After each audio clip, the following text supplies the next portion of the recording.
Chapter 1. Bailey Borders looked at the house number on the printed page and then looked at the house in front of her. She swallowed hard. There was no way this could be the right house, could it? This place looked like a palace. She looked down at her torn jeans and her t-shirt with a spit-up stain on the shoulder. She should have taken the time to stop and change somewhere, but how could she do that with the baby? She turned into the long driveway and pulled up in front of the house. She was surprised there wasn't a guard sitting at the gate waiting for her.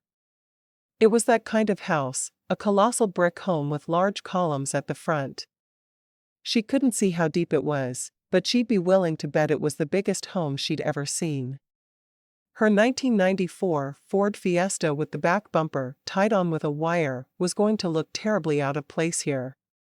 Everything she owned was in the car. She and Faith were evicted from their apartment just that morning. She said a quick prayer that Stephen Tilton was a forgiving man. She knew her sister had treated him poorly, but now that Angela was gone, Faith needed the support of her father. She couldn't keep her if she didn't get some financial help. She just couldn't. She hated to go begging, but there was nothing left to do. She'd used up her savings supporting her sister these last 8 months. Paying for her funeral had been the end of her money.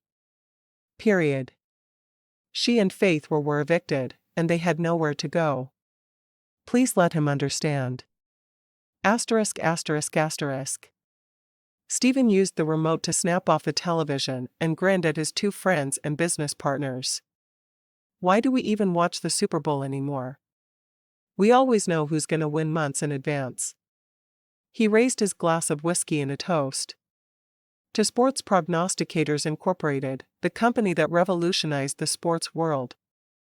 To SPI, the company that revolutionized my sex life. Cody couldn't quite keep the grin from spreading over his face. To SPI, the company that made us the richest men in North America. Justin threw back his drink and the other 2 followed suit. Where would we be today without SPI? Stephen shrugged. I'd be out peddling some other kind of software. I'd still be a billionaire, though. He grinned as he said it to let them know he was half joking. The other 2 laughed. They'd all changed a great deal from those 3 nerdy college boys who'd placed a bet on the Rams to win the Super Bowl. Stephen had developed the software based on an idea Cody had. Justin had run the company. Even today, Stephen was the programmer, Cody the idea man, and Justin the CEO. They had too many employees to count at their main office in Dallas. Stephen was happy with his life. He lived in a huge sprawling mansion in the quiet Southlake suburb of Dallas-Fort Worth. He worked from home most days, constantly upgrading the software that had made them rich. Every year on Super Bowl Sunday, the 3 men got together for a celebration. Their business had been born on a Super Bowl Sunday, and they were going to celebrate. Stephen's housekeeper, Connie, usually had Sundays off, but she always came in to cook for them on Super Bowl Sunday. She made enough snacks that they could have fed the entire company, but they never invited anyone else. They didn't need anyone else raining on their parade. Super Bowl Sunday was, and always had been, a celebration for the 3 of them. You boys winding things up? She asked as she walked into the room and picked up the scattered dishes. They all looked at one another. We probably need some real food. Stephen looked at the woman who had worked for him since college. She was his mother's best friend, so she'd known him all his life. Anything in the oven? His brown eyes pled with her to have mercy on his stomach. She rolled her eyes at them. I'm about to stick some ribeyes and baked potatoes in the oven. I'll serve them before I go. I'd ask you 3 to make sure your dishes made it to the sink, but I'm not going to waste my breath. This room is going to look like a tornado came through it in the morning, like it always does. She shook her head as she left, mumbling something under her breath about knowing his mother had taught him better. The 3 men ignored her mumblings, knowing she truly didn't mind. It was her job and she did it without too much complaining. Stephen paid her 5 times what most women would make at the same job, and she was content. They were all laughing and joking about a girl Cody and Justin had both had a crush on in college when they heard the doorbell. Knowing Connie was there and would get it, they ignored the sound. If she saw me today, she'd beg me to date her, Cody bragged. Justin rolled his eyes. She couldn't stand you. Even back then, she secretly loved me. She just didn't want to get in the way of our friendship. She told me she thought you were a nerd and she wanted me to meet her on the top floor of the library, behind the stacks. She just didn't want to hurt your feelings. Stephen grinned at the antics of his friends.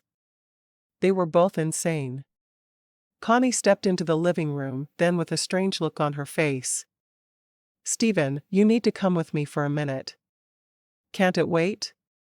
Everyone knew he spent Super Bowl Sunday with his 2 best friends. Everyone he cared about in the world was in this room. Why would anyone come here today? If he didn't know them, then he didn't care to see them. She shook her head. The look in her eyes had Stephen getting to his feet to walk toward the door. Be right back, guys. He followed her to a formal living area used only for show. He didn't entertain much. He was too busy working. Who was at the door? Who was important enough to pull him away from his annual celebration with his friends? Angela's sister. Angela? He'd dated her 3 times about 8 months ago?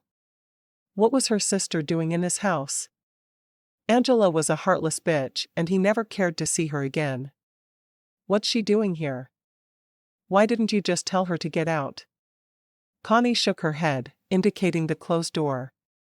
You need to talk to her. The look in her eyes told him there was a lot more going on than he realized. He sighed and opened the door, stepping into the room. Her back was to him, but her blonde hair was just like her sister's. Her figure was just as curvy as her sister's from behind, but where Angela had been tall, almost 5'10", this girl was much shorter. Maybe 5'3", he guessed. What do you want? His voice sounded harsh even to his own ears.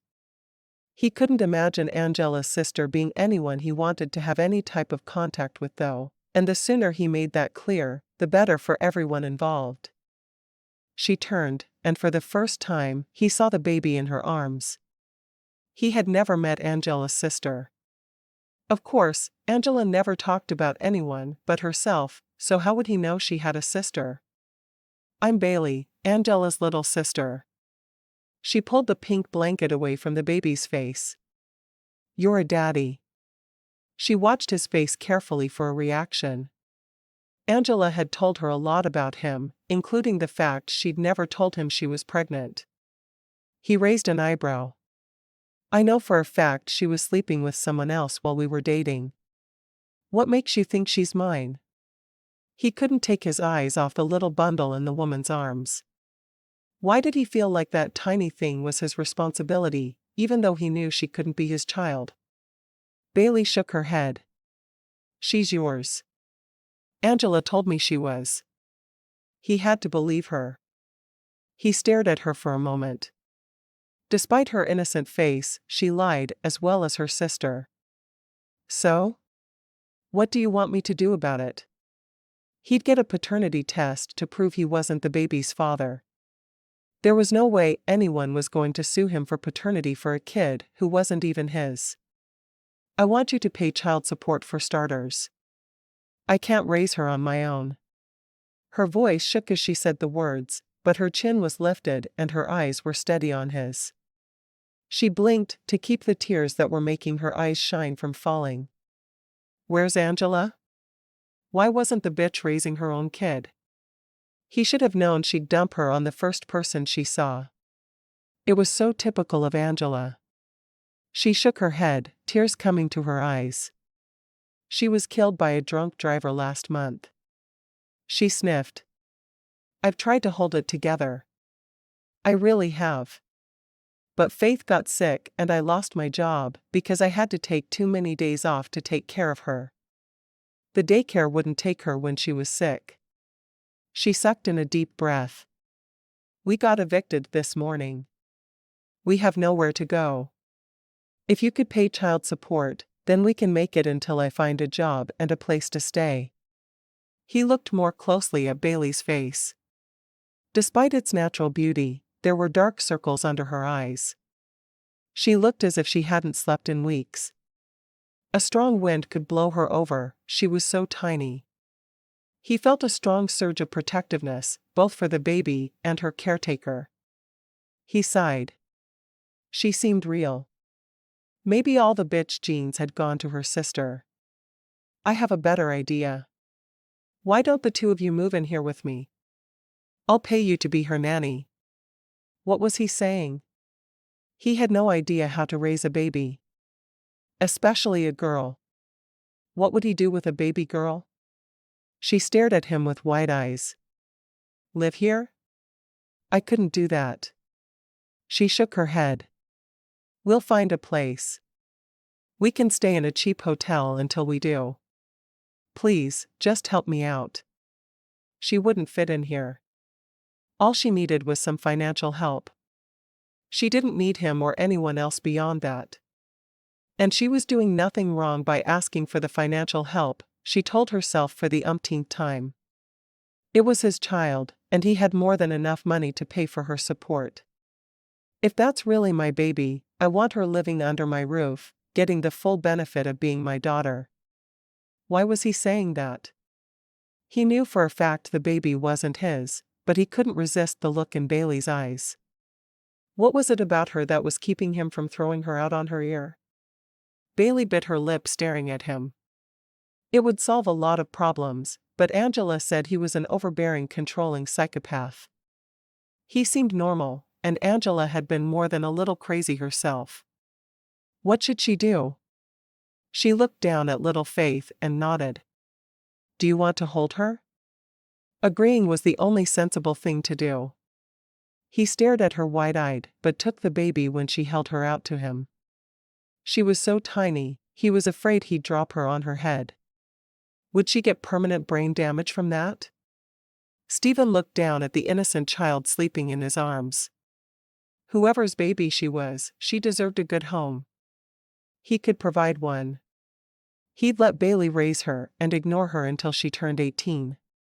When you had money, you didn't need to raise a child. You paid to have it done. He'd go ahead and have a paternity test done, just in case she changed her mind and decided to sue him for paternity. He'd figure out what to do with both of them. Somehow. His friends had come up behind him, and the three men stood staring down at the baby in Stephen's arms. Is she yours?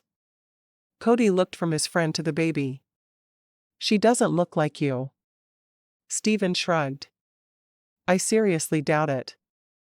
Bailey said she is. We'll do a paternity test. He didn't tell his friends there was no way she possibly could be his.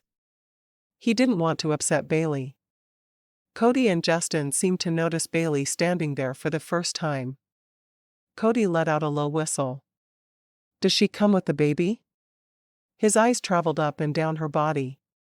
Even in her ripped jeans and stained t-shirt, she was worth looking at. Bailey self-consciously crossed her arms over her chest. These men were sizing her up as if she were something they were considering purchasing. Apparently she does. She's the baby's aunt and the new nanny. And he'd officially lost his mind taking in a woman and a baby off the street. Maybe he'd get that Eagle Scout badge after all. He walked into the hallway and called for Connie. She appeared immediately as if she'd just been lurking around the corner waiting for her name to be called. Yes? Show Bailey to a room. The baby needs one too. Take care of it. He turned and walked back into the living room with his friends trailing behind. He still held Faith in his arms as he waited for the women to deal with the room arrangements. Cody turned the television back on. Let's watch the highlights from the game. Do you think the baby likes football? Chapter 2. After the men left, Bailey looked at Connie with wide and confused eyes. I guess I'm going to be living here. She felt like someone had steamrolled right over her. She was too tired to care today, but tomorrow she'd try. She really would. Connie reached out and patted her arm. She hadn't liked Angela the one time she'd met her, but this girl, a smaller version of her sister, seemed like good people. "You're going to be okay now." Looking around, Bailey felt completely out of her league. Any minute, someone was going to realize she was there, and they were going to kick her out. She shouldn't even be walking into a house like this. She was just a poor preacher's girl from Hamlin, Texas. She didn't belong in a place like this. "I'll show you to your room and the baby's room, and then I need to get dinner on the table before Stephen is ready for it." She turned and led the way up a flight of stairs. Bailey hurried along behind her. She was shown to a small empty room. "Will this work for the baby's room? You can pick out some furniture and have it delivered. Unless you brought some?" She glanced at Bailey as she asked the question. Bailey shook her head. "I had to sell everything that wouldn't fit in my car. They'd never had much for the baby anyway. Just a small bassinet and a few clothes and diapers. We'll get everything she needs. Stephen doesn't know what to do with half the money he makes." She went back out into the hall and opened another door. "This will be your room." Bailey looked around. The room was as big as half the house she'd grown up in. There was a huge bathroom leading off from it. Bailey smiled. Was it wrong that she liked the idea of moving into this beautiful home and letting the baby's sexy daddy handle everything? It was directly across the hall from the baby's room, so she'd be able to hear her at night when she cried. The room was perfect. "It's beautiful. Thank you." This place made her feel like Eliza Doolittle. "Oh, I couldn't live ere Mrs. It's too good for the likes of me. I should be afraid to touch any fin. I ain't a duchess, yet why now?" Connie laughed delightedly. "My fair lady.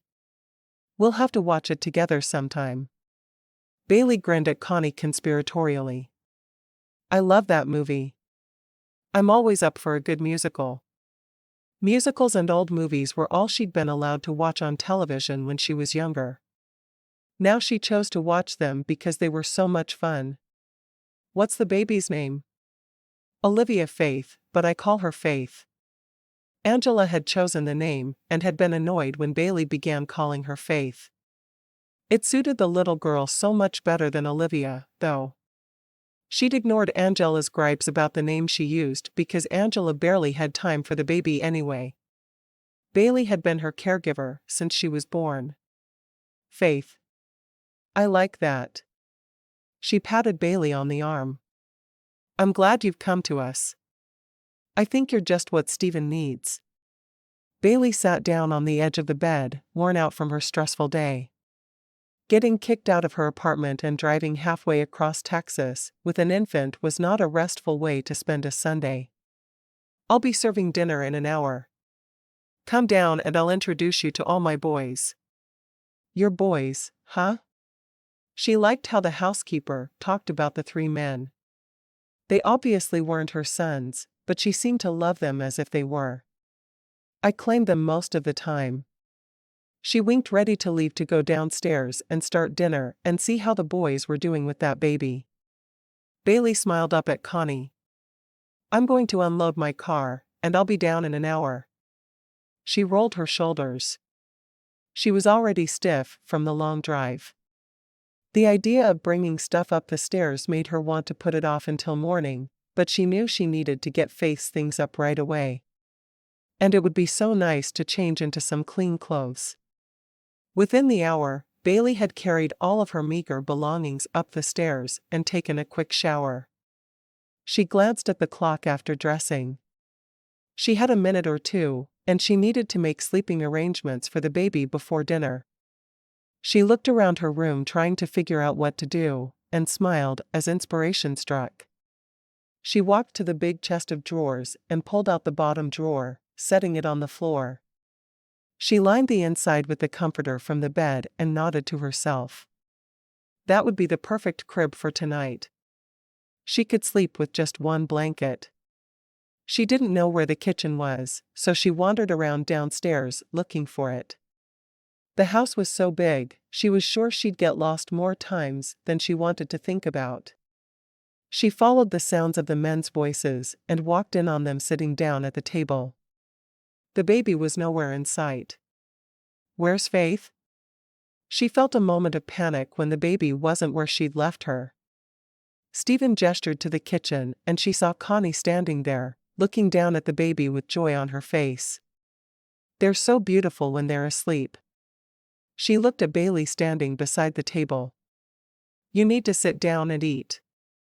I'll take care of the baby for now. Where are you going to put her tonight? I turned a drawer in my room into a makeshift crib. It'll work for one night. Connie nodded. I'll just take her up there now and sit with her until you're done. You won't be able to hear her cry from here. Thank you. Bailey couldn't protest because she hadn't been able to eat all day. She was starving and the steak on her plate looked too good to pass up. She slipped into the chair, feeling tiny surrounded by the three huge men. She looked from Justin to Cody. Hi, I'm Bailey. All three of the men had dark hair and eyes. Are y'all brothers? One of them laughed. Not quite. Although we're closer than a lot of brothers. He winked at Bailey. I'm Cody. The other one grinned. I'm Justin. Have y'all been friends long? She cut up her steak as she asked. She was so hungry, she wanted to just gobble her food too quickly. She knew by starting a conversation with them, she'd be forced to eat at a slower pace. Stephen nodded. We met our freshman year in college. They're my business partners. Oh. What do y'all do? She thought it would be nice to work with people you were closer to than most brothers. They seemed to have it all.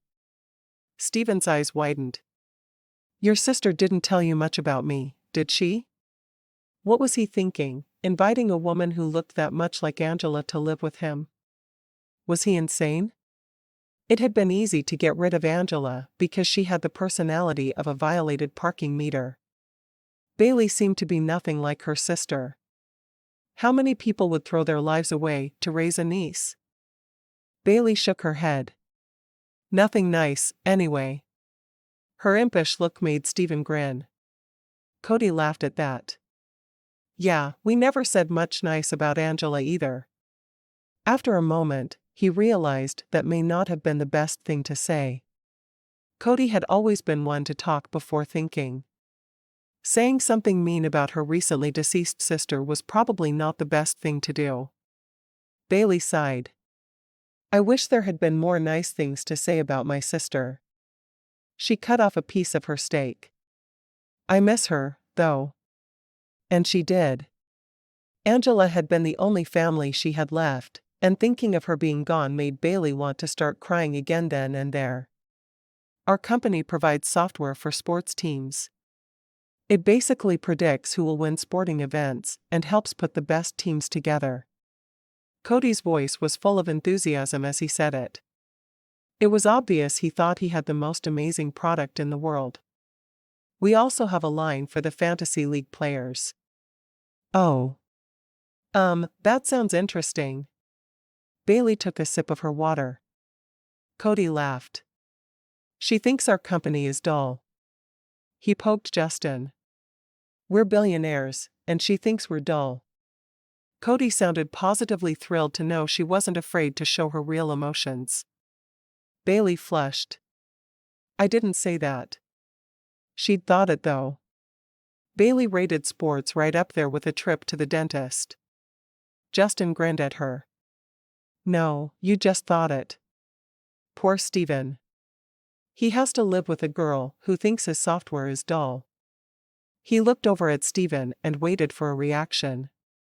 Bailey's eyes widened at that.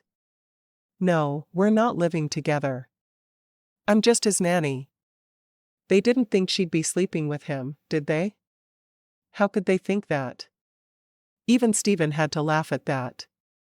They're just harassing you. Don't worry about them. He enjoyed the blushes they were getting out of Bailey. She was obviously as different from her sister as night and day. Cody winked at her again. If you ever get sick of living with this freak, the pillow beside mine will be waiting for you. She blushed. I think I should go check on the baby. She jumped up from the table amidst a chorus of laughter and ran up the stairs, rushing into her room. I'm done eating. I'll take over here. Connie had been sitting on the bed. That sounds good. I'll be back in the morning. She stood and stretched. Don't even think about cleaning up the mess those boys made. I'll get to it in the morning. You look like you need a good night's sleep. You don't live here? Why hadn't she asked before? She should have asked. Oh, what was wrong with her today? Connie shook her head. Oh no. I have an apartment in Grapevine. I'm usually only here Monday through Friday. She patted Bailey's arm on her way out of the room. Bailey bit her lip. She didn't like the idea of living alone with a man. She looked down at Faith and nodded to herself. For Faith, she'd do anything. The baby meant everything to her. Asterisk asterisk asterisk. He saw her carrying the baby down the steps in her car seat the following morning. Is that your car in front of the house? He asked Bailey. She nodded. You're not taking Faith anywhere in that thing ever again. In fact, with the shape it's in, you're never getting into it again either. The tone of his voice brooked no argument, but she had to try. Why did he think he had the right to dictate what she did? She wasn't his child. I need to go to the store to buy diapers and formula. Are you going to babysit her while I do that? Or are you going to go buy formula and diapers? She knew he wasn't willing to watch Faith. Why was he so unwilling to be close to his daughter? He backed up a step. I'm getting you a new car. I'll have it delivered tomorrow. He wasn't going to watch the baby or buy diapers. He'd call and have a personal shopper do it for him if he had to. The easiest answer was Connie, though. She wouldn't mind. You can have cars delivered? Her voice echoed the amazed look on her face. He laughed. With enough money you can have just about anything done. He loved how innocent she was about money. Her sister had known exactly how to use it, and had expected him to buy her an expensive gift every time they went out. She was a refreshing change. Well, how will I feed her and diaper her today? She only had 2 diapers left and enough formula for 1 more bottle. They wouldn't make it through the next 3 hours, let alone the next 24. He shrugged. Connie can go. Make her a list. His tone of voice made it clear he was used to ordering others to do whatever he didn't want to do. Faith has been riding in that car since the day she was born. It's never hurt her. She had to make one more protest. She couldn't just let a man she'd met the day before buy her a car. People didn't really do that, did they? There's always a first time. I didn't know about her before. Now that I do, she's not riding in that rattletrap. He didn't say another word as he turned to go back into his office.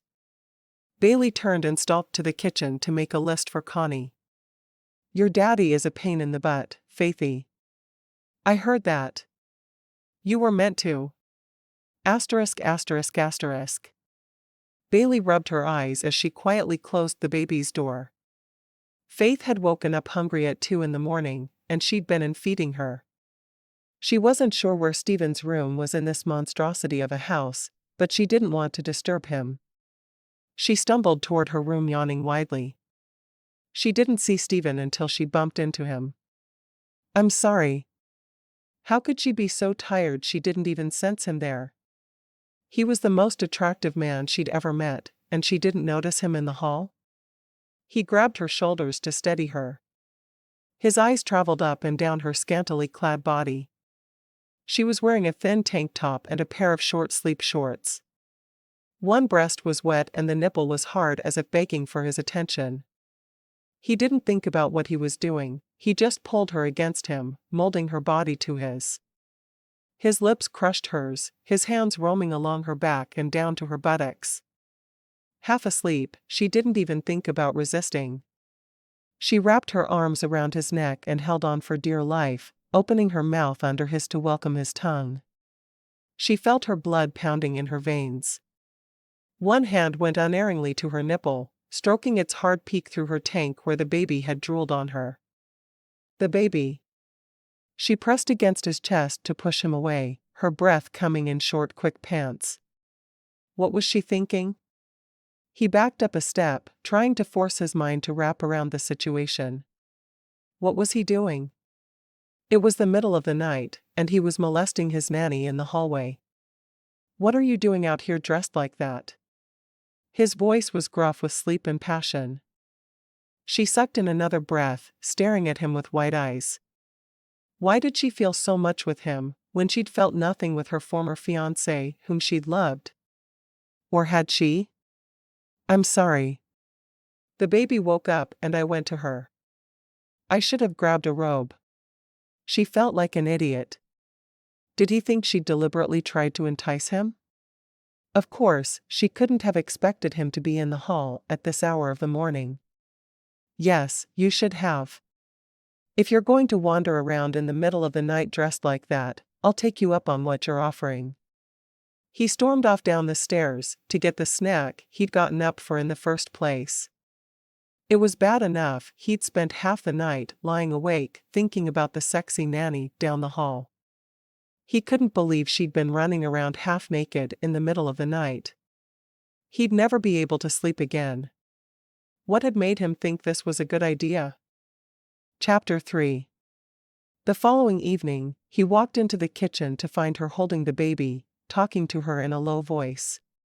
So tell me why you're raising your sister's baby instead of having your own? She looked like a natural mother standing there with that baby in her arms. He'd never given a thought to having children, but suddenly the idea appealed to him. She shrugged. The right guy hasn't come along, I guess. And it was none of his business anyway. She was still annoyed with him for acting like a jerk in the middle of the night. It wasn't her fault he was up wandering around instead of sleeping like a normal human being. He raised an eyebrow. So there's no one serious in your life? He knew it really wasn't his place to ask, but he found himself very interested in this sweet girl. Her story, and whether she'd just up and take off leaving him with a kid who wasn't his, interested him. He'd had her investigated, of course, and knew most of it, but he wanted to hear it from her lips. She sighed. There was, but now there's not. That should be enough to satisfy his nosiness. When? When what? What was he talking about now? When was there someone in your life? I was supposed to get married over the summer, but he ran off with my best friend instead. She sighed. Why had she just admitted that to him? Now he'd give her the pitying looks she'd gotten every time she'd left her home in Hamlin. She hated those looks. Sounds like a winner. His nose wrinkled a little as he made his opinion of her former fiancé obvious. She smiled. Yeah. He was a real winner, all right. I knew I wasn't very broken up about it when I realized I was more upset about not getting to go to the beach for my honeymoon than I was about not getting married. She shoved the baby toward him. Here, hold her for a second while I wash my hands. I need to fix her a bottle. He took faith automatically, looking down at her. He'd only held her the night she came to live with him. Never since. She looked up at him with her big blue eyes and made a happy sound in her throat. He couldn't help but smile. She looks fatter. Bailey glanced at him over her shoulder. Her face is just filling out a little. Babies need to have chubby cheeks anyway. They're so much fun to pinch. She quickly mixed the formula and turned back to them. He looked so adorable, standing there staring down at Faith. What was it about a man holding a baby that made her heart beat faster? She set the bottle on the counter and took the baby from him, unable to avoid the way her body brushed up against his as she did. She swallowed hard and looked at him through her eyelashes to see if it had affected him like it had her. His expression was unreadable. She efficiently popped the nipple into the baby's mouth, leaning back against the counter to feed her. If he hadn't been there, she'd have taken Faith up to her room to sit in the glider rocker he'd bought for them. Faith's room was now beautifully furnished with everything she could possibly need for the baby. She had been awed by his generosity. He hadn't even had the paternity test done yet. "Where were you going for your honeymoon?" The words cut into her thoughts. She looked up at him startled. Was he still thinking about that? Galveston. I've never seen the ocean before. She sighed, thinking about it. She'd never been on a plane or left Texas. She'd rarely been away from Hamlin for more than a few hours at a time. For her honeymoon, Bradley was going to drive her to Galveston and they were going to spend a couple of days on the beach. It had sounded like heaven. He lifted an eyebrow. He knew you'd never seen the ocean, and he was going to take you to Galveston? Their beaches are awful. He couldn't be a man and spring for something exotic like South Padre?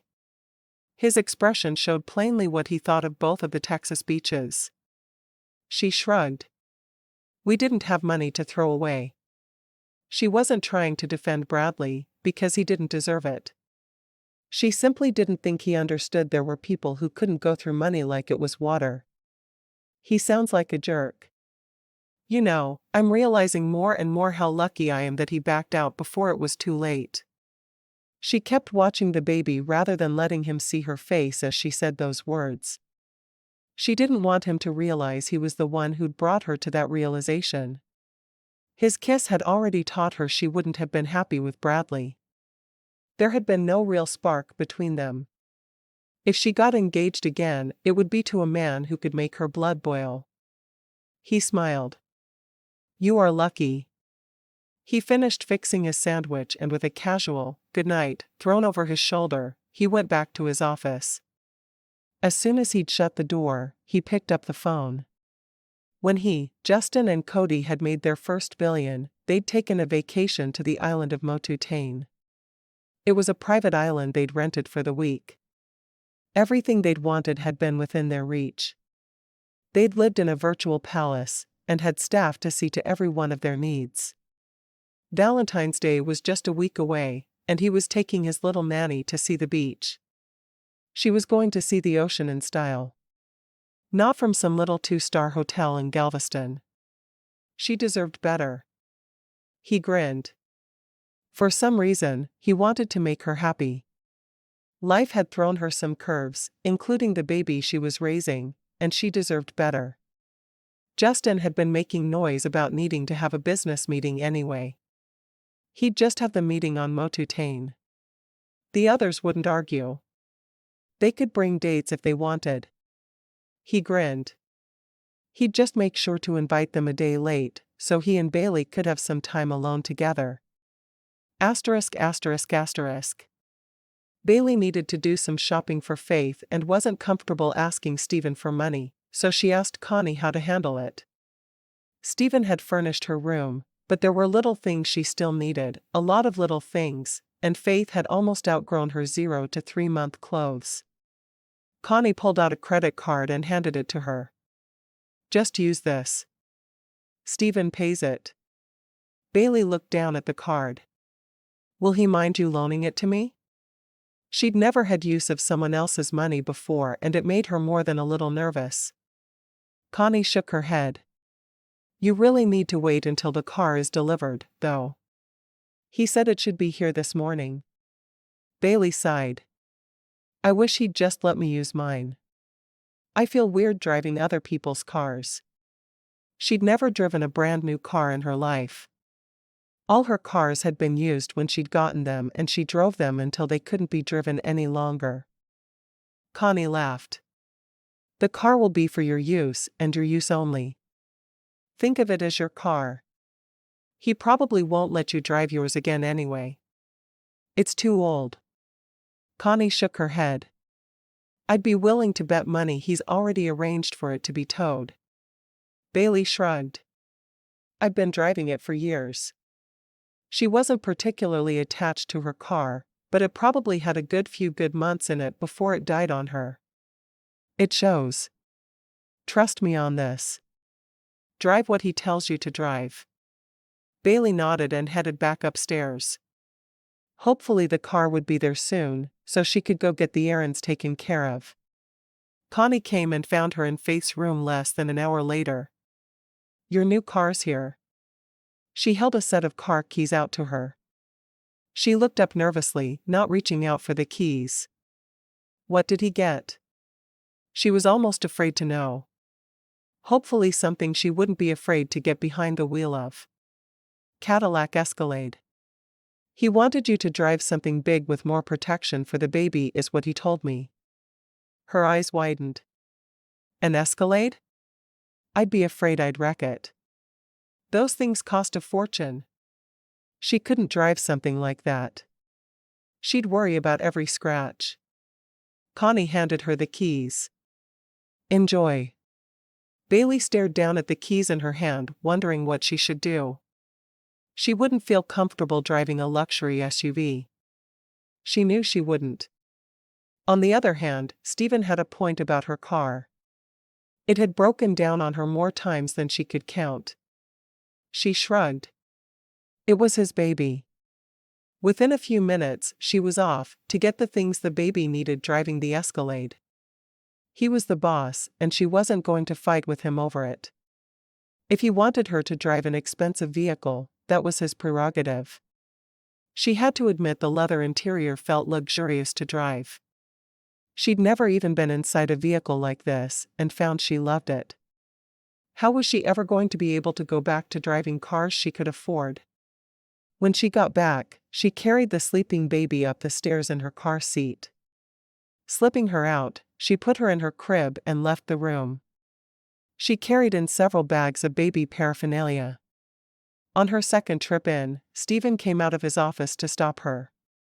I need to talk to you for a moment. Her eyes widened. Had she done something wrong? Sure. Was he upset she'd spent more money on Faith without his permission? Connie had said it would be okay. He opened the door to his office wider, nodding his head toward the room to indicate he wanted her there. Sit. He pointed to the brown leather couch taking up one wall of the room. She'd been in there before, but hadn't really noticed the room. It was huge. One entire wall was taken up by a computer desk and bookshelf. There was the couch she was seated on, an executive desk and chair in the middle of the room, and 2 chairs for someone meeting with him. He took one of the chairs and turned it to face her. One thing we haven't discussed is business trips.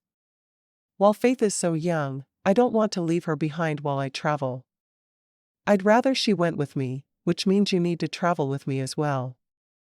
I leave Sunday evening for a trip and I need you to be packed and ready to go.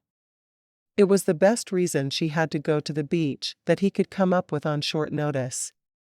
Hopefully she wouldn't see right through him. You want to take an infant on a plane? Where are we going?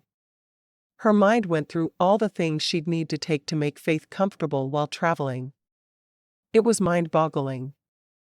It's my private plane, so it won't disturb anyone. Pack summer clothes and bathing suits.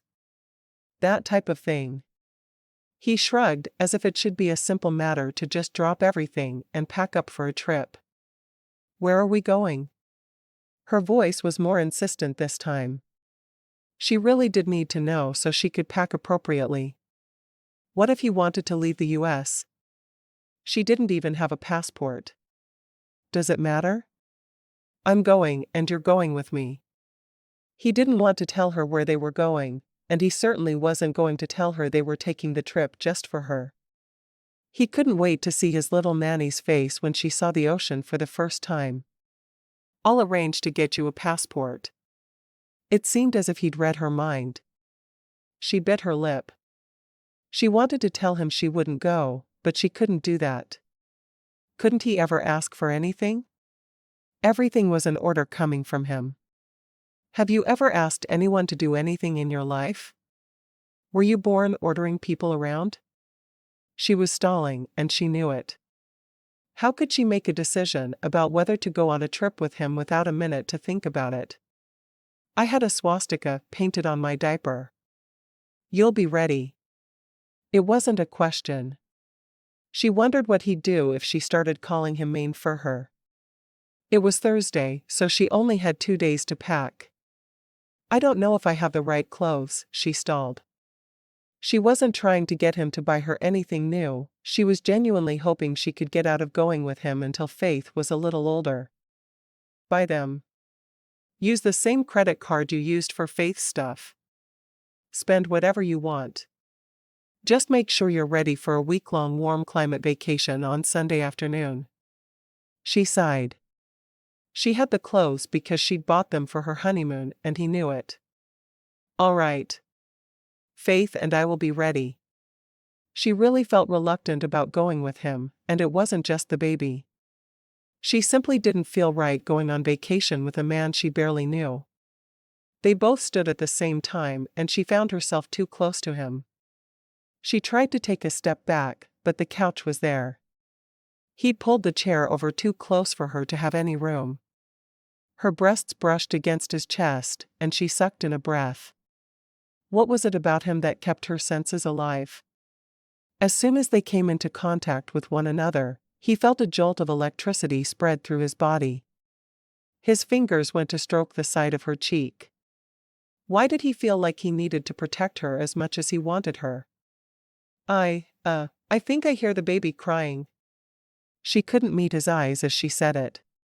She quickly dashed from the room without looking at him.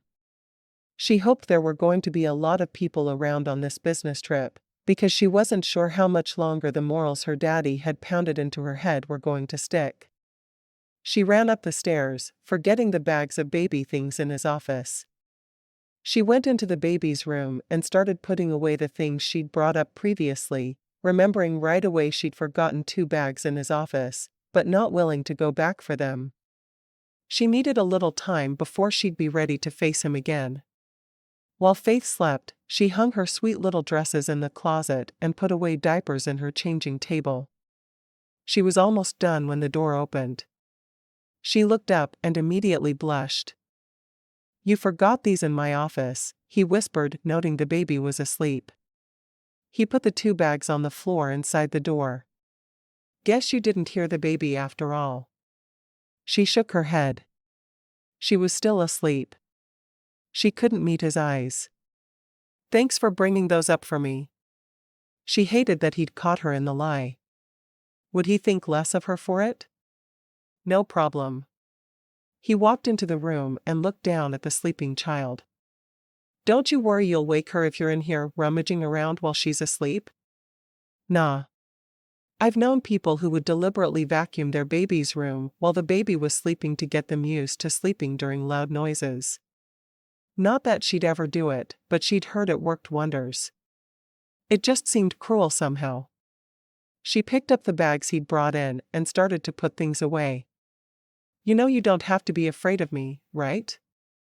He was standing so close to her, she felt overpowered. She'd never been so aware of another person in her life. Why did he affect her this way? Her head jerked to look at his face. Was she that obvious? I'm not exactly afraid of you. She couldn't even finish her sentence. She wasn't afraid, though. It was more of an awareness of him she'd never experienced with anyone else.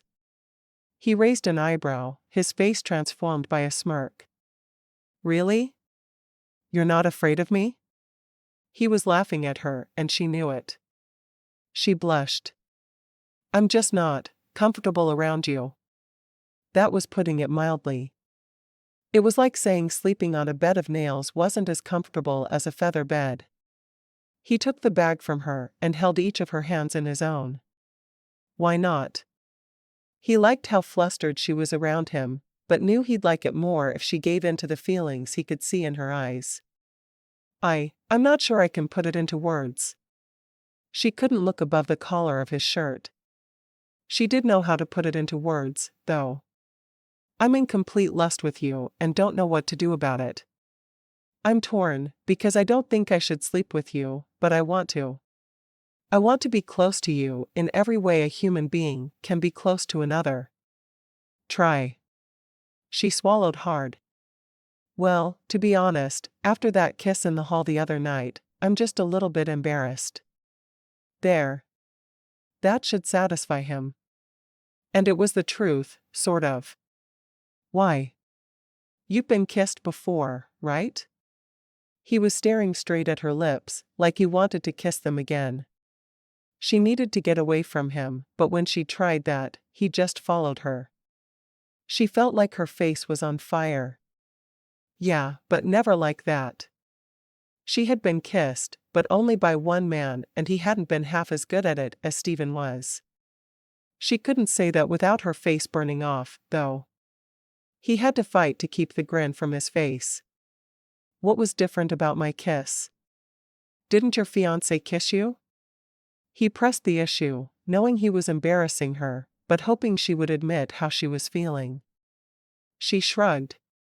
He kissed me all the time. I felt like all I did was fight his hands off. She sounded exasperated now, but she wasn't sure how to hide it any longer.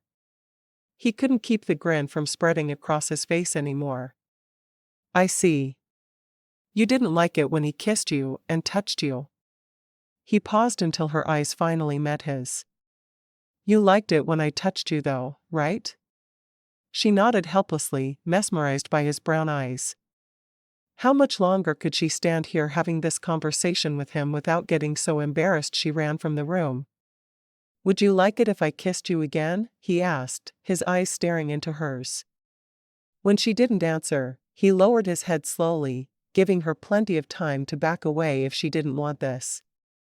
When she didn't say anything, he brushed his lips across hers, barely touching her, then came back and kissed the corners of her mouth. Her arms came up as if of their own accord and wrapped around his neck. His arms went around her as he pulled her body flush with his. He deepened the kiss, gently tracing the seam of her lips with his tongue. She let out a low moan in the back of her throat, surprising them both. His hands went to her buttocks as he gently slid his tongue into her mouth. He kept his passion under control this time, understanding better how innocent she truly was. His hand moved around to cup her breast, gently molding it in the palm of his hand. She tore herself away.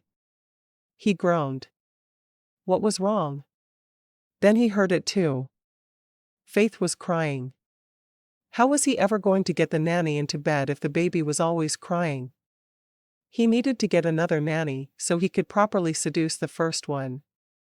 She'd already turned away from him and lifted the baby from her crib, bouncing her slowly back and forth. You need your diaper changed, don't you, Faithy? She carried the baby over and laid her on the changing table, opening the drawer at the top to pull out the things she needed. She carefully kept her eyes on the baby and acted as if he wasn't in the room.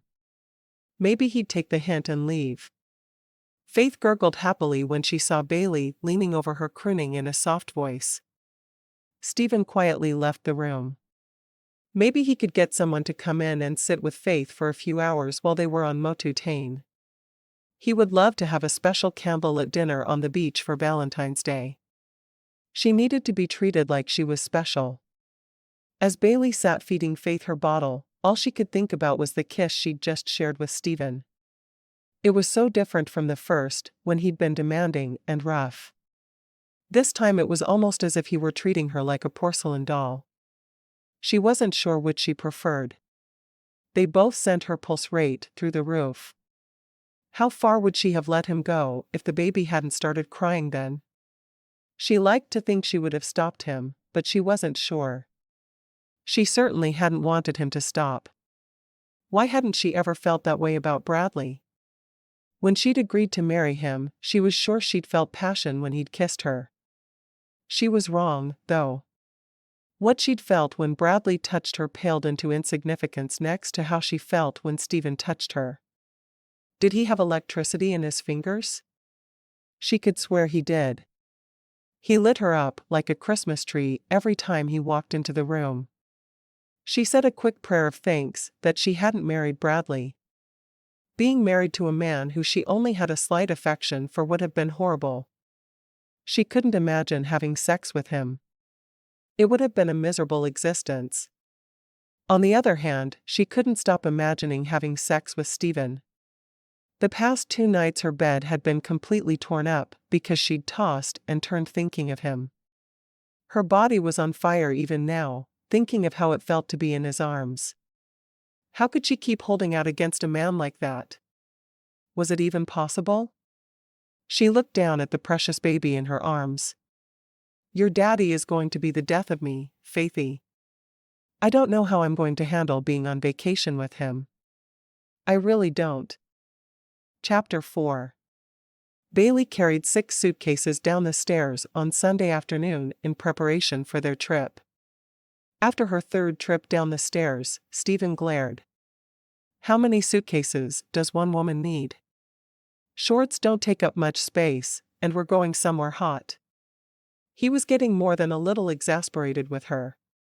She pointed to the largest suitcase. That one is mine.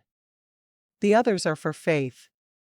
Do you have any idea how many diapers she goes through in a week? How much formula? Her stuff is going to take up half your plane, so deal with it. She paused. You won't even tell me where we're going. I don't know if I'll have access to a store. What if she gets sick? I'm taking all the medicine I can think of. This is making me crazy. She turned around and marched back up the stairs, leaving him staring at her back, grinning. He loved it when she stood up to him. Not many people did. His money had given him too much power for too long. He needed someone like Bailey in his life. At 4 on the dot, he yelled up the stairs, "It's time to go, Bailey." She glared at him, but walked down the stairs, holding the baby in her car seat. She's going to need to be buckled in on the plane. She paused. Just how long is this plane ride anyway? She knew she was being rude, but he was being ridiculous. Why wouldn't he tell her where they were going, or at least what type of amenities they'd have when they got there? Don't worry. I'll have them put all her stuff on the plane so you can do whatever you have to do with her. He was still vague on what exactly needed to be done for a baby, but she was there so he really didn't need to think about it too much. She sighed. You're going to have to learn to deal with your daughter, you know. How long was it going to take him to warm up to his child? He glared at her, taking the baby from her and holding the door open for her to leave. I know how to deal with her. I give her to you. A driver was standing next to a long black limousine, holding open the back door.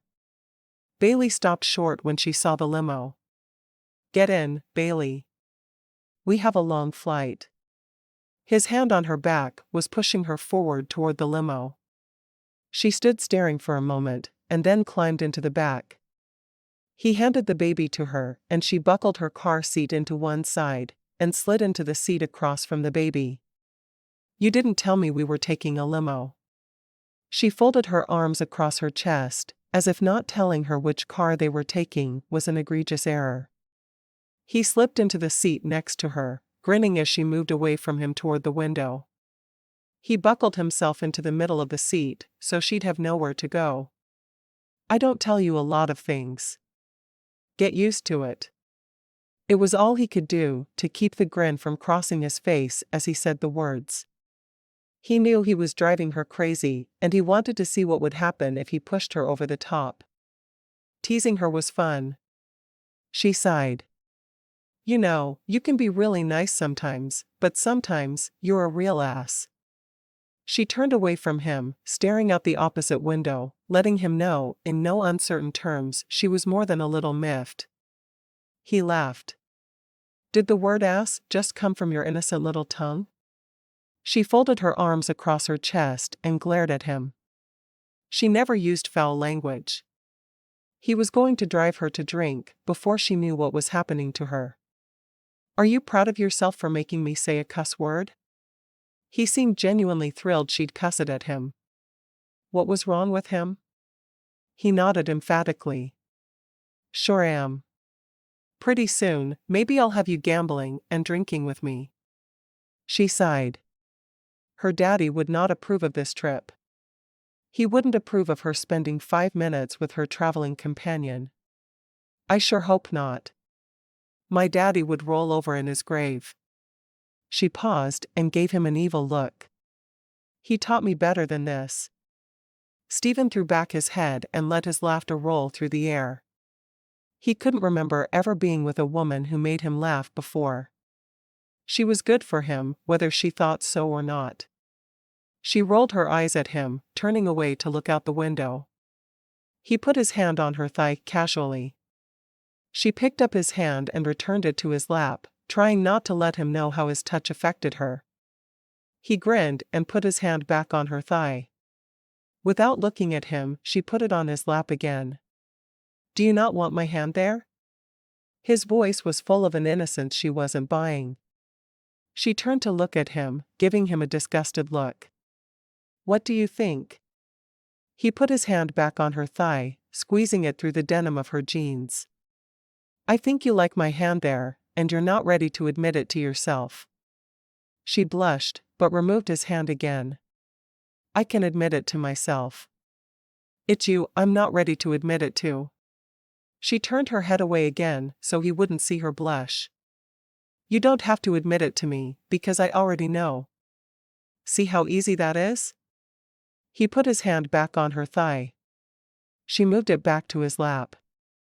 The driver can see us. The man was stark raving mad, and she was about to get on a plane with him and fly off to God knows where. What was wrong with her? He flicked a button and a black shield went up between them and the driver. And now the driver can't see us. He put his hand back on her thigh, much higher than he had before. I thought this was a business trip. I feel like I'm in a car with a randy teenager. She brushed his hand off her lap with an annoyed expression. Randy? Does anyone even use the word randy anymore? He laughed softly. I kind of like it. You can call me Randy anytime you want, baby. She elbowed him in the stomach to get him to stop. Please keep your hand to yourself, Randy. His laughter filled the car. Since you asked nicely and said please and everything, I'll behave. But just so you know, in my mind, my hand is on your thigh, and you're not wearing anything. She turned bright red and sputtered. You have to stop saying things like that to me. I'm your employee. She couldn't believe he was acting this way. Where was the angry man she'd met just a week before? Hiring you was the best decision I ever made. He slipped his arm around her shoulders and waited for her to protest. When she didn't, he took his other hand and turned her face toward him. Anytime you want me to stop, and I mean really want me to stop, you just say so. I'm not going to force anything. But I am going to do this as often as I can get away with it. He lowered his mouth to hers, kissing her lightly. He didn't try anything else, because he saw they were about to pull up to his private hangar at Alliance Airport. When the driver opened the back door, he dropped his arm from around her shoulders. Make sure all the luggage ends up on board the plane, please.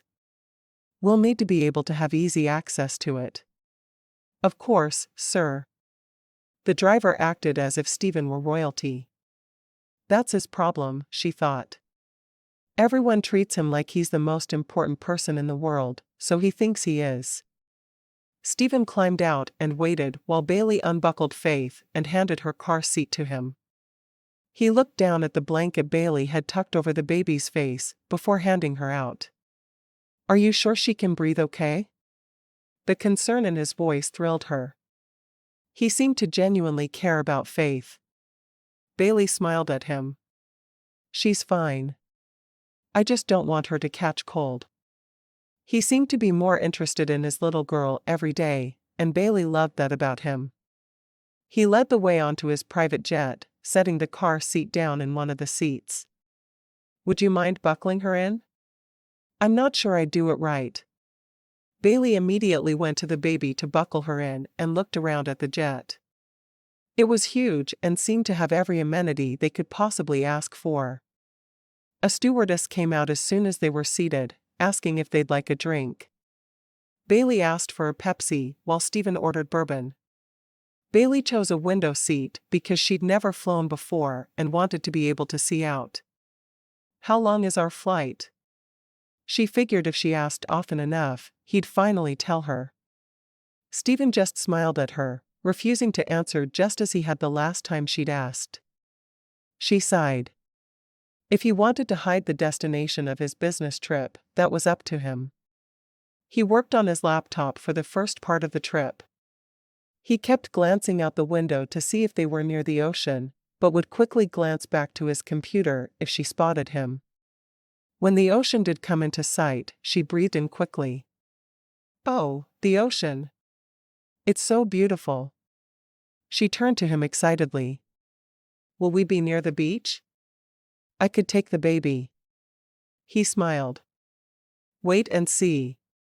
He watched her as they flew to the coastline and over the ocean. Her eyes were as wide as saucers as she stared out. He knew she'd soon grow tired of staring out the window during the 12-hour flight, but he wasn't going to burst her bubble. He'd deliberately scheduled their flight for the evening hours so they could sleep if they chose to. Each chair on the plane was able to convert to a sleeping position.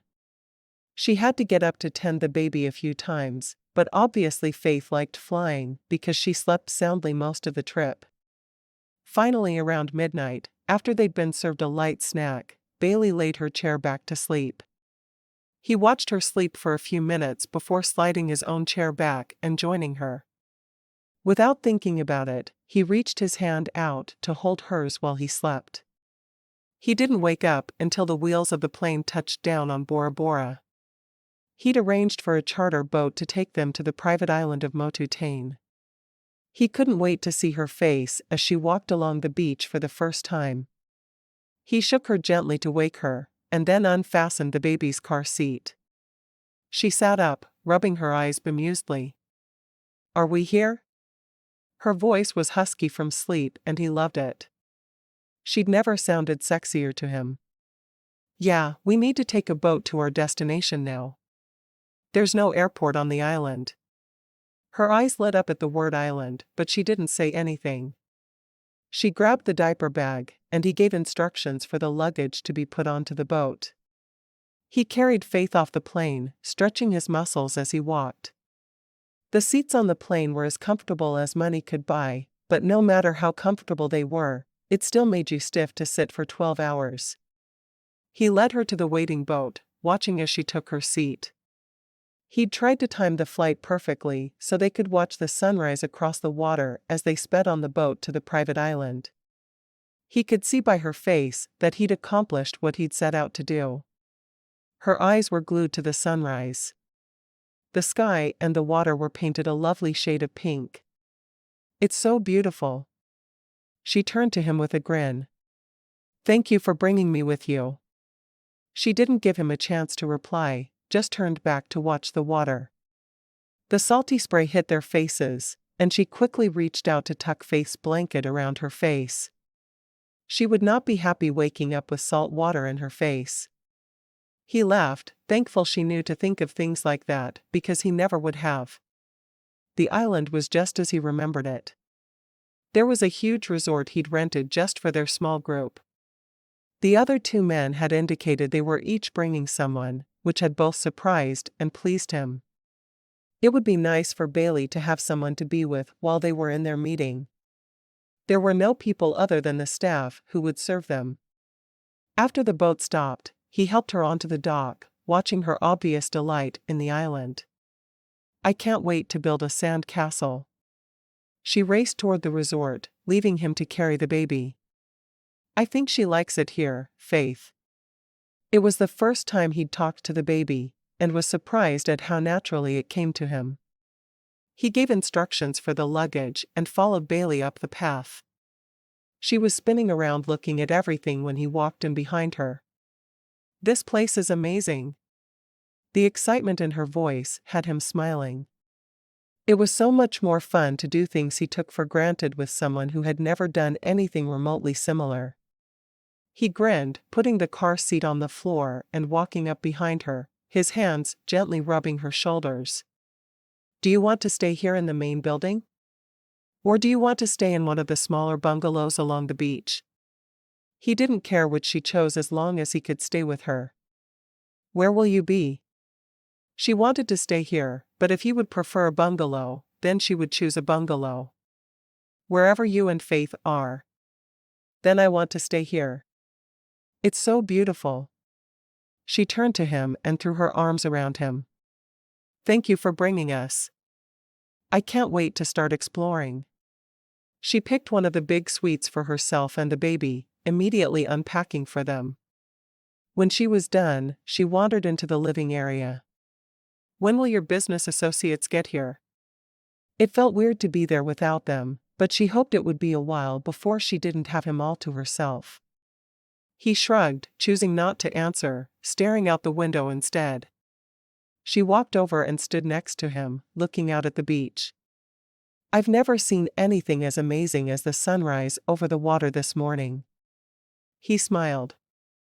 "I thought you'd enjoy that." He looked down at her blonde head, wondering when he should tell her the others wouldn't be there until the following day. Maybe he should wait for a while before breaking that little piece of news to her. Now they were actually here, he wondered how they would relate to each other. "I'm so glad you brought Faith and me. We're going to have so much fun on the beach. Are there boats we can rent?" As soon as she said the words, she regretted them. She didn't want him to have to spend another dime on her. She bit her lip as she thought about the things she wanted to do while they were there. She wanted to get dozens of photos of Faith on the beach. Although the baby wouldn't remember her first trip there, she wanted to be able to show her what it had been like and how wonderful her daddy had been to take her there. "We have a boat at our disposal. The resort includes everything you could possibly imagine to do here. We can even arrange to have a Polynesian dance show on the beach, if you'd like." "Where are we anyway? You still haven't told me." She sounded both lost and annoyed at the same time. He chuckled softly. "We're in paradise." She slapped his shoulder. "What's the name of our paradise?" She couldn't argue about it being paradise, though. It was truly amazing there. Her eyes couldn't quit dashing in every direction, taking in everything about the place. "We're just off the island of Bora Bora. This is a private island called Motu Tain in the country of Tahiti, if that helps you." "So we're somewhere in the South Pacific?" Wow. She'd never before seen an ocean or been on a plane, and she was somewhere in the South Pacific. Would her life ever return to normal? Would she ever want it to? Pretty much. Wow. Am I allowed to start singing songs from the Rodgers and Hammerstein musical? He eyed her skeptically. "I don't know. Can you sing?" "Church choir all my life." She didn't add she'd only been in it because her father had insisted and the choirmaster had always been careful to ask her to sing softly. She loved to sing, but she knew she sounded terrible. "I'll have to think about it." He grabbed her hand and pulled her toward the kitchen. "Are you hungry?" She shook her head. "Not really. I'm not much of a breakfast eater. I just want to go play on the beach." She looked out the window at it wistfully. She wished she could have a day or two there, with absolutely no responsibilities. Of course, then she wouldn't have Faith, and she was so much more important than the beach. "Go change into your bathing suit, then. I'll wait." He looked down at the baby, certain he could take care of her for the few minutes it would take her aunt to change. "I can't. Faith will be waking up for her bottle any minute." Her voice made it clear she wished she could do what she wanted for once instead of what she should. Fix her bottle and we'll take her down to the beach and put her on a blanket there. When she gets hungry, you can feed her." She frowned at him. "Have you ever fed her?" She crossed her arms over her chest, letting him know she thought he should take a more active role in his daughter's life. He shook his head. "I'm not planning on it, either. How can you bond with your daughter if you never spend time with her? I'll fix the bottle, but you feed her." He really needed to learn to do simple things for the baby. "What do you think I pay you for?" She laughed and ran to change into a bathing suit. She had 2 suits with her. She looked at them trying to decide. One was a perfectly modest one-piece swimsuit.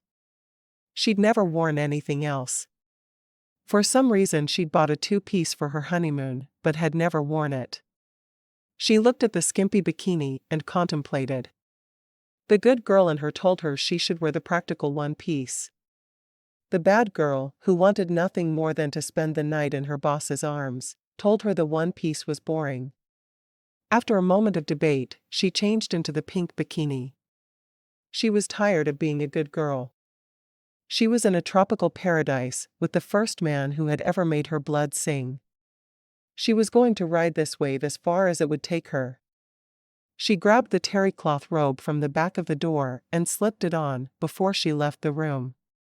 Even though she was brave enough to wear the bikini, she wasn't brave enough to just walk out of the room in it. She fixed the bottle, grabbed a blanket and the diaper bag, and left him to carry his daughter out to the beach. She spread the blanket carefully, making sure there was no sand, and gestured for him to put Faith on it. She smeared sunscreen liberally over the baby's face before facing the water. She waded in it up to her ankles for a few minutes, feeling Stephen's eyes on her. Finally he called, "I've got the baby. Go on in." She walked a few feet out of the water and dropped her robe onto the sand. She jumped into the waves, surprised at how cold the ocean felt even though the temperature here was so nice. Stephen's eyes widened as he saw her suit. He'd pegged her for one of those girls who would wear a suit that covered everything he'd ever want to see. The suit she wore left nothing to the imagination. She wasn't as skinny as he'd originally thought. Her curves were perfect. He was so busy watching Bailey, he almost didn't hear Faith cry. He picked her up carefully, sure he'd drop her. Taking the bottle of formula Bailey had made, he popped it into her mouth. He knew Bailey usually changed her as soon as she woke up, but he'd saved that milestone of fatherhood for someone else. Changing diapers was not something billionaires did. Chapter 5. When Bailey came out of the water, she found Stephen sitting with the baby on his lap as he fed her the bottle of formula. Faith's eyes were wide open and she was staring at her daddy. "Have you burped her yet?" She'd have offered to take the baby, but she was wet and she wanted to see how Stephen did with her on his own. He never seemed to have a whole lot of contact with her, but he didn't seem disinterested. He simply didn't know what to do with her. "When am I supposed to do that?" "About halfway through the bottle. Go ahead and do it now." She reached down and pulled a burp cloth from the diaper bag and put it over his shoulder. "What's that for?" "In case she spits up on you." He wrinkled his nose. "You mean baby puke?" She laughed. "I guess that's one way of putting it." She settled down on the blanket beside him, showing him how to lift the baby to his shoulder and pat her back. He held her awkwardly, but quickly got a loud burp from her. The grin on his face made him look like he'd won some sort of prize. He cradled her in his arm again and stuck the bottle back in her mouth. How was the water? He couldn't keep his eyes off her. Her entire body had a sheen of water over it and the damp swimsuit did nothing to hide her luscious curves. "Absolutely amazing." Her eyes glowed as they looked into his. "This is an experience I'll never forget." She hoped he realized how very much it meant to her he'd included her and the baby on this trip. Seeing the ocean for the first time was awesome, of course, but doing it from a private island with gorgeous beaches was unbelievable. Better than Galveston? He teased. She laughed. Well, the company is certainly better than it would have been in Galveston. Not missing old what's-his-face too much, then? She shook her head. Not missing him at all. He wasn't the man I thought he was. She looked down at the quilt she'd spread for them to sit on, her hand wrinkling it. Because he took off with your best friend?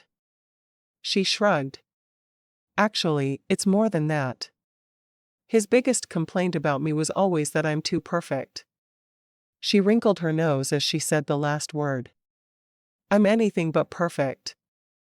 I don't even have a desire to be perfect. He grinned. Why were you too perfect? Because you wouldn't go to bed with him? She shrugged, blushing. That's probably the main reason. My parents were always so strict. If I wore a skirt, it had to be well below the knee. No makeup until I was 18. I couldn't date until my parents met the boy, and then he had to meet their standards. Do you know how many boys passed their stupid test? He shook his head. How many? 2. Mom died while I was still in high school, and Daddy died during my freshman year of college. She looked down at her hands. I started dating Bradley right after I graduated. His dad and mine were good friends, so I figured he'd be okay. She shook her head at her naivete. But he wasn't? She shrugged. I guess he was decent enough most of the time. He certainly didn't know how to take no for an answer, though. She paused, staring out at the ocean. I'm sure that's why he ended up with Tiffany. She was willing to put out before marriage and I wasn't.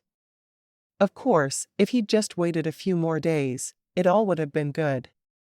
She rolled her eyes. So are you heartbroken about the breakup or glad it happened so you could go on with your life? She turned to him then, her blue eyes meeting his brown. If he hadn't broken it off, I'd never have left Hamlin. Or met you. Or been able to help raise Faithy. I think he did the best thing he could have done for me. She laughed. Of course, I didn't think so at the time. Hearing about her childhood made him wonder what happened to Angela, but he figured it was just a case of a preacher's kid being held down for so long that when she didn't have something holding her down, she went nuts. It was a spring action kind of thing he'd heard about from a lot of preachers' kids. He put the baby to his shoulder to burp her again, this time doing it perfectly. She smiled at the way he was getting to know his daughter.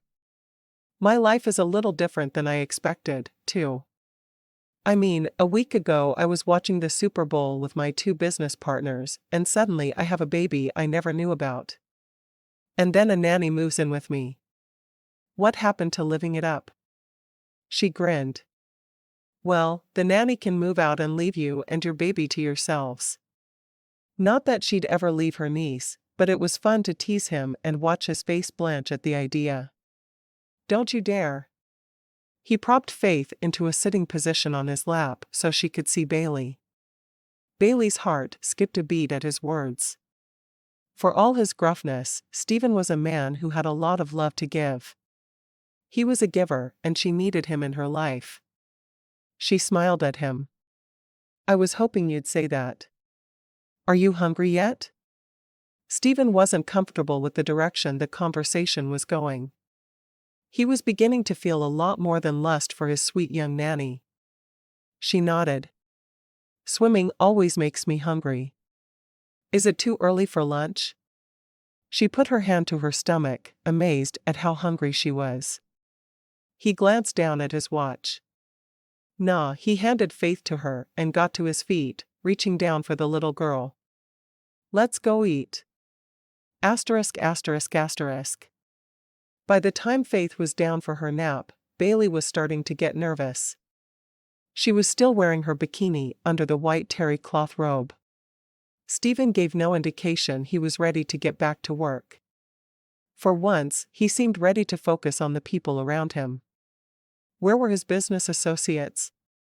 When she'd put the bikini on, she'd told herself she was ready to throw her morals to the wind and go the final step with this man, but now she wasn't so certain. What if he didn't think of her that way? Maybe he'd just been joking with her all along like his friends had done the night she came to his house. She tiptoed out of her suite after putting the baby down and went in search of Stephen. She could start a conversation with him and see where it went, couldn't she? She wandered out to the main room and saw him leaning up against the wall waiting for her. She smiled. Got any big plans for the rest of the day? He took her hand and led her to a couch. Not a thing. I thought it would be a good time to get to know my nanny. He sat down and pulled her down into his lap. She laughed even as she blushed. I have a feeling you're not talking about discussing our childhoods. She'd never sat on a man's lap, at least not as an adult. She found she liked having him cradle her in his arms. He shook his head, his grin spreading. I don't talk about my childhood. His hand tangled in her hair as he pulled her close, his lips descending on hers. She smiled against his mouth. This was what she'd been waiting for. His lips sent sparks through her body, and she turned more fully to face him, her hands caressing his cheeks and shoulders. He pulled one of her thighs across his lap to the other side of his legs so she was straddling him, his mouth never breaking contact with hers. Tangling his tongue with hers, his hands untied the belt of her robe and he pushed the offending garment off her shoulders. One of his hands cupped her breast through her bathing suit, while the other traced along her back. I need you, he whispered softly against her lips. His words were as potent as his magic fingers against her skin. No one had ever claimed to need her before. It gave her a feeling of power over this incredibly dynamic man. She pulled her head back and looked into his chocolate-colored eyes. Take me to bed.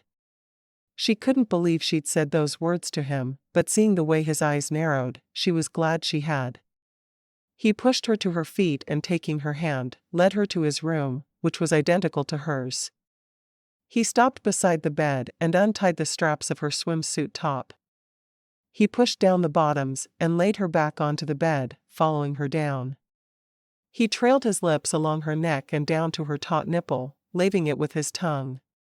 He needed her to be as ready for him as he was for her. His fingers danced across her skin, leaving no part of her body untouched. She clung to his shoulders, unsure of what to do with her hands. One of his hands trailed down her thigh and came up along the inside, spreading her folds. One finger entered her gently, to test her readiness for him. He wasn't sure how long he could wait for her to catch up with him. She tossed her head back and forth on the pillow, moaning in pleasure. Her hands moved under his t-shirt, rubbing his shoulders with her hands. She loved the feel of his bare flesh beneath her fingertips. After a moment, he stood and stripped off his shirt, toeing off his shoes, and then pushed his jeans and boxers down and off. After stepping out of them, he rejoined her on the bed, his lips meeting hers with a kiss rough with passion. He moved between her legs, and stared straight into her eyes as he entered her. Once he was deep inside her, he gave her a moment to adjust to him and then started moving, pushing them both toward the ultimate pleasure. Bailey was a bit shocked by the feeling of having him inside her, but then the pleasure overtook her. She arched beneath him, her body moving along with his of its own accord. Soon they were both crying out in pleasure, and he collapsed beside her on the bed, drawing her close to him. She pillowed her head on his shoulder, lightly trailing her fingers across his chest, still not quite able to get her breath back. She couldn't believe she'd done that with him, but she couldn't make herself regret it. After a few moments, she sat up. The baby. I won't be able to hear her from here. She couldn't believe she'd forgotten the baby. It was the first time since Faith was been born that she'd been so irresponsible. He got up and strode to a panel in the wall, apparently unashamed of his nudity. He flipped a switch she hadn't noticed before. There. Now we can hear her if she cries. He slipped back into bed with her and held her close. Are you okay? His eyes echoed his concern.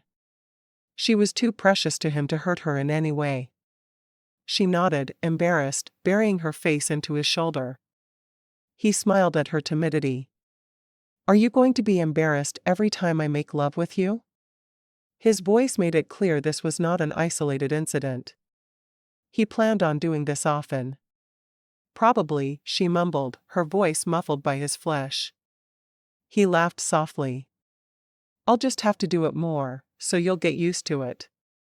His hand started stroking her body again, much slower, this time. Anything you didn't like last time? She shook her head. I liked it all. Good. Let's see if we can't find a few more things you like. His mouth connected with hers, and finally she was able to stop thinking and overanalyzing the situation.